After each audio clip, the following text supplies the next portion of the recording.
এদিকে দিনাজপুরের হিলিতে বেড়েছে শীতের প্রকোপ। কনকনে শীত ও ঘন কুয়াশায় ঢেকে যায় পুরো এলাকা। শীতের তীব্রতা যেন বেড়েই চলেছে। হিলি থেকে আরো জানাচ্ছেন সাব্বির হোসেন বিপ্লব।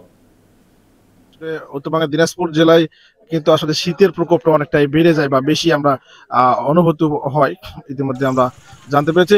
এবং এই চলাচলের ক্ষেত্রে কিন্তু অনেকটাই বিঘ্ন করছে। সাধারণ মানুষ কিন্তু একেবারেই কিন্তু কনকনে শীতের কারণে এবং ঘন কুয়াশার কারণে কিন্তু বাসা থেকে বের হতে পারছে না কোনো রকম।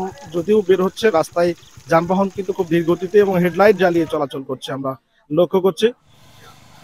এতটাই কুয়াশা আমরা আপনাদের জানিয়ে দিচ্ছি যে আমি এই মুহূর্তে রয়েছি হাকিমপুরের একেবারে শেষ সীমান্ত এলাকা একটি হিলি বগুড়ার যে মেইন রাস্তা রয়েছে, সেই রাস্তায় কিন্তু ইতিমধ্যে দাঁড়িয়ে রয়েছে এবং রাস্তার কাজও কিন্তু চলমান রয়েছে।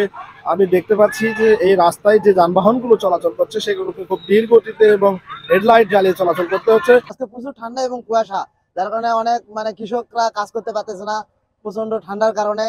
আবার অনেক মানুষ যারা সকালবেলা বাইরে বের হয় তারা বের হতে পারতেছে না। আজকে হঠাৎ খুব বেশি কুয়াশার জন্য আমরা বলতে গেলে বের হতে পারতেছি না। তাও আমরা গাড়ি চালাই, বিধায় গাড়ি নিয়ে রাস্তায় বের হয়েছি, লোকজন নাই, গাড়ি নিয়ে বসে আছি, যাত্রী পাচ্ছি না। এভাবে চলা আমাদের কঠিন হয়ে গেছে। দোকানে আসলাম, এসে অন্য দিনের তুলনায় কুয়াশা খুব বেশি, যার কারণে কোনো কাজ কাম নেই। কুয়াশার কারণে আমাদের গাড়ি চালাতে খুব অসুবিধা হচ্ছে।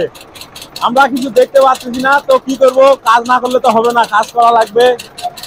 ঠান্ডা কুয়াশা, গত সন্ধ্যায় তো আরো মনে করেন যে কাঁপানে ঠান্ডা, হাত পা টাটায়।